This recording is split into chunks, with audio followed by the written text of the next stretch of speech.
When I first saw you all glammed up at the pre-judging, you reminded me of Krishna. Your beauty. Do you have a favorite queen that you idolize, or?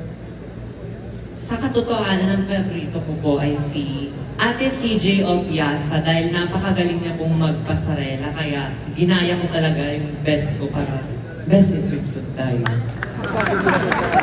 Diba? Ang galing mo talagang rumampa kanina eh. Yes, maganda ang shandar dahil. Shandar talaga. Diba? So ilang taon ka nag-aral magpasarela? Nagsimula akong mag-contest na 16 years old. 16? Unang contest ko na yung pag-apa ko, sumubsog ang mukha ko. Ano sa mga kulapo? Why? Pagkasubsog ng mukha ko na nag-QA mo. Sumubsog yung mukha mo? Naalog ang utak ko dahil wala akong masagot na Ay, Day. Sus, been there, done that, Day. Kaya dahil iningatan ko talaga mag-rampa para mamaya pag nag-top 7, magbula ang bunganga ko. Kaya, bulain mo pa yan, Day. Dali! Kaya kailangan hindi ako mabaltog kasi pag nabaltog ako, wala na siya laman ulit.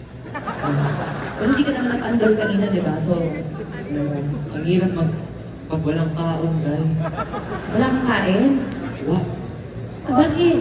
Eh, kaya katawan. Maganda nga ng katawan mo eh. Swimsuit tayo.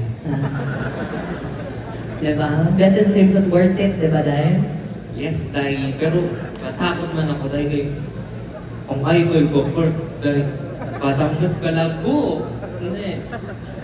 Sige lang, Day. Palaban sa bitawan ka. Tingnan mo naman yung katawan mo, Day. Iba talaga ang kanya, dahil talagang, wow. Actually, during the rehearsals, I get a chance to speak. During the rehearsal, she told me, you know what? I will win the best in swimsuit over you. And she did that.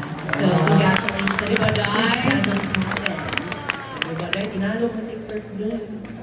Pero dahil kinuha niyo yung gown, dahil. Hindi naman pwede lahat sa atin, Day. Saka natin dalawa. Sharing is caring na lang tayo, Day. May kulit pa naman mamaya. Okay na ako, dahil hindi naman ako nabaldog para mamaya sa top 7 makasagot man. Oh, yeah. Alright, thank you so much. Salamat ka. Maraming salamat, Quezon Province. From Quezon